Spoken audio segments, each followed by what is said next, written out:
àdúrà ló ń gba agbára gbọ́ fún fáyà kún tọ́lọ́hún ní ìjọ ìmọ́lẹ̀ nuru salam fatorika Tijaniya Academy olómi olúndé Ìbàdàn ní ẹ máa bọ̀ kájọ orúkọ Ọlọ́run Allahu.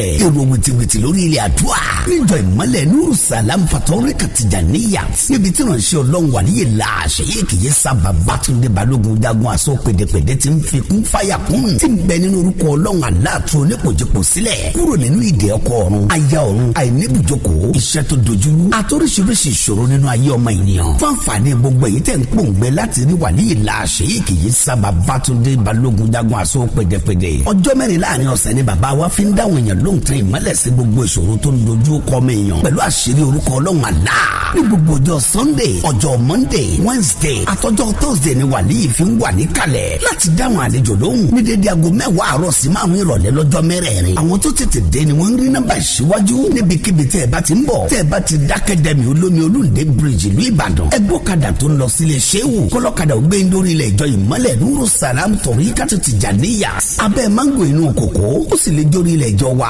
àdúrà nígbà prayer ground ní kọjá báàgì ajígbáyé ẹlẹ́rìí ayégoro Ìbàdàn ẹ tún lè pe nọ́mbà yìí 090-705-77719 nígbà àdúrà tọ́lọ́run ni o Masha Allah.